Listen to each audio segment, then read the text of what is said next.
అల్లపిలో ఉన్న పిల్లలందరూ నన్ను చాలా హ్యాపీగా థ్యాంక్ యూ కలెక్టర్ మామయ్య, థ్యాంక్ యూ కలెక్టర్ మామయ్య, థ్యాంక్ యూ కలెక్టర్ మామయ్య అని చెప్పేసి ఫేస్బుక్లో they started sharing their happiness that I declared a holiday to them.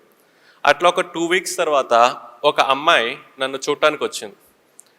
నేను నన్ను అడిగాను, ఏంటమ్మా ఇంటికి వచ్చావు అంటే, అమ్మాయి చెప్పింది, అందరం మిమ్మల్ని కలెక్టర్ మామయ్య అని పిలుస్తున్నారు కదా, సో నేను కూడా ఒక చనువు తీసుకొని మిమ్మల్ని ఒక సహాయం కోసం వచ్చాను అంది. ఏం సహాయం కావాలి అన్నాను. అప్పుడు అమ్మాయి నాతో చెప్పింది, మా నాన్నగారు కోవిడ్ టైంలో చనిపోయారు, నాకు నర్సింగ్ చదువుకోవాలని చెప్పి చాలా కోరిక, కానీ మా అమ్మకి నర్సింగ్ ఫీ పే చేసే స్థితి ఈరోజు ఈ నర్సింగ్కి ఫీ పే చేసే పరిస్థితి ఈరోజు మా ఇంట్లో లేదు అని చెప్పింది అనమాట.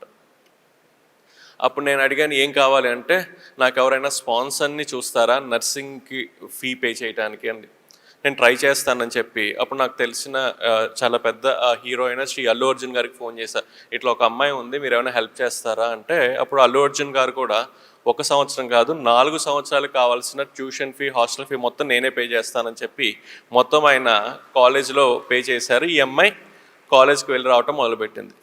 మీకు తెలుసు కదా, అల్లు అర్జున్ గారు సహాయం చేశారంటే అది ఆబ్వియస్లీ ఇంకా పెద్ద న్యూస్ అయిపోతుంది. సో అది కేరళ మొత్తం పెద్ద న్యూస్ అయిపోయింది అనమాట. ఆ న్యూస్ చదివి నెక్స్ట్ డే ఇంకొక అమ్మాయి నన్ను చూడటానికి వచ్చింది. ఆ అమ్మాయి చెప్పింది, మా నాన్నగారు కూడా కోవిడ్ టైంలో చనిపోయారు, నాకు ఇంజనీరింగ్ చదువుకోవాలని ఉంది, నాకు ఎవరైనా సహాయం చేస్తారా అని అడిగింది. ఆ టైంలో నాకు ఒక విషయం అర్థమైంది, ఏంటంటే పిల్లలు నన్ను ఊరికే కలెక్టర్ మామయ్య అని పిలవట్లేదు, వాళ్ళు నాతో చెప్తున్నారు, మా అమ్మ మా నాన్న తర్వాత మమ్మల్ని చూసుకునే రెస్పాన్సిబిలిటీ మీకు ఉంది అని చెప్పడానికి వాళ్ళు నన్ను అలా పిలుస్తున్నారన్న విషయం నాకు అప్పుడు అర్థమైంది.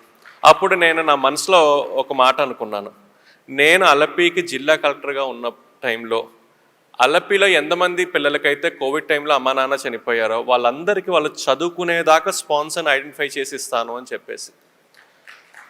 నేను ఆ మనసులో ఆ మాట అనుకున్నప్పుడు నాకున్న ఒక ఊహ ఏంటంటే, ఒక 20-30 మంది పిల్లలకి అయి ఉంటారు అమ్మ నాన్న చనిపోయిందని. కానీ సర్వే చేసిన తర్వాత నాకు అర్థమైంది ఏంటంటే, అలపీలో కోవిడ్ టైంలో అమ్మ నాన్న చనిపోయిన పిల్లలు 20-30 కాదు, 100 కాదు, 200 కాదు, 293 మంది పిల్లలకి కోవిడ్ టైంలో అలపీలో అమ్మ నాన్న చనిపోయారు. కానీ మనసులో ఒక మాట తీసుకున్నాను కాబట్టి వాళ్ళ కోసం నేను ట్రై చేయటం మొదలుపెట్టాను. 6 నెలల్లో 293 మందికి వాళ్ళు చదువుకునేదాకా స్పాన్సర్ని ఐడెంటిఫై చేసి వాళ్ళకి ఇచ్చిన తర్వాతే నేను అలపీ నుంచి మారి త్రిశూర్లో ఛార్జ్ తీసుకున్నాను.